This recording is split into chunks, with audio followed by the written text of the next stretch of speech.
Yes, what's good my people, karibu sana katika channel ya kupendwa ya Mapro Media kwa ajili ya zile updates kali ambazo zimekuwa zikiwekwa hapa kila siku. Cha muhimu ni wewe kubonyeza neno subscribe chini ya video hii, kisha bonyeza alama ya kengele ili usipitwe na zile updates zote ambazo tumekuwa tukiziweka hapa kila wakati, kila sana, kila siku. You already know. Bwana, kuna story moja ambayo kwa sasa imeanza kuwa trending story sana katika mitandao ya kijamii, na hii inamhusu CEO wa lebo ya Konde Gang Worldwide ambaye tunamzungumzia Harmonize. Bwana, Harmonize leo bwana ameweza kutanabaisha ule uvumi uliosema kwamba baba mwenye nyumba wake ameweza kumtimua katika nyumba ambayo alikuwa amepanga kutokana na kudaiwa malimbikizo ya madeni ya kutolipa pango. So ameweza kutimuliwa na hadi hivi sasa inavyosemekana hayuko tena pale ambako alikuwa anakaa. Sasa kupitia official account yake ya Instagram, Harmonize amekuja na kusema kwamba uvumi huo ni kweli, kwa maana kwamba kile ambacho kina trend katika mitandao ya kijamii kina ukweli 100% kutokana na hali ngumu ambayo anaipitia. Sasa nitakusomea kile ambacho Harmonize ameweza kukiandika kwenye caption yake baada ya kuposti short clip video ambayo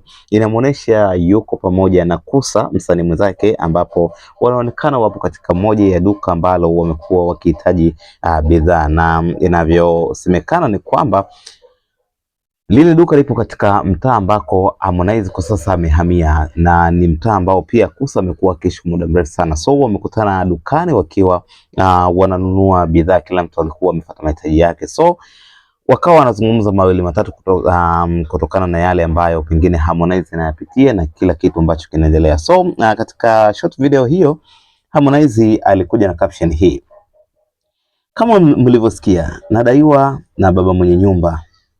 Baba mwenye nyumba kanijia juu, imenibidi nifungashe. Uzuri nimepata nyumba kali tu maeneo ya Goba huko. Binafsi sijawahi kuwa mwoga wa madeni wala maisha.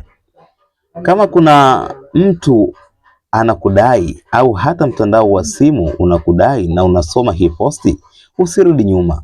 Usijali, kila mtu anadaiwa, na nikukumbushe baadhi ya madeni niliyopata na kuyalipa kipindi hiki nikiwa napambania imani mlionipa kwenye muziki isipotee. So caption hii aliandika kwa urefu sana, and then kule mbele alikuja kuorodhesha madeni aliyokuwa nayo kwa yule Sara ambaye aliwahi kuwa mpenzi wake, madeni ambayo anadaiwa kutokana na uendeshaji wa lebo, madeni anadaiwa kutokana na pango ya nyumba kama nilivyokueleza, na madeni mengine ambayo aliweza kuorodhesha hapa, na kila deni na kiasi chake, na almost inafika zaidi ya bilioni 1 ya madeni yote ambayo Harmonize anadaiwa kwa mujibu wake mwenyewe.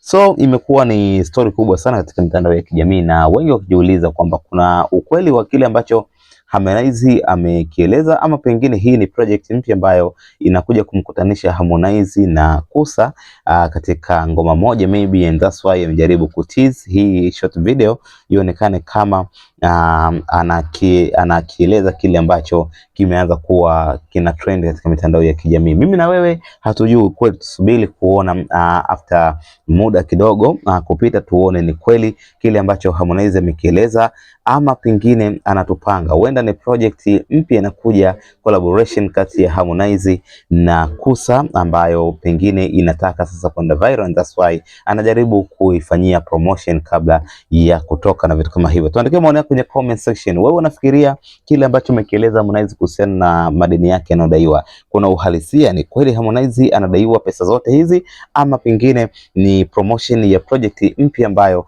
inakwenda kumkutanisha yeye na Kusa katika ngoma moja? Maoni yako ni muhimu sana, lakini pia usisahau kubonyeza neno subscribe kisha bonyeza alama ya kengele. Utakuwa umefanya unyama sana kuungana na familia ya Mapro Media kwa ajili ya kupata zile updates kali zote ambazo zimekuwa zikijiri kila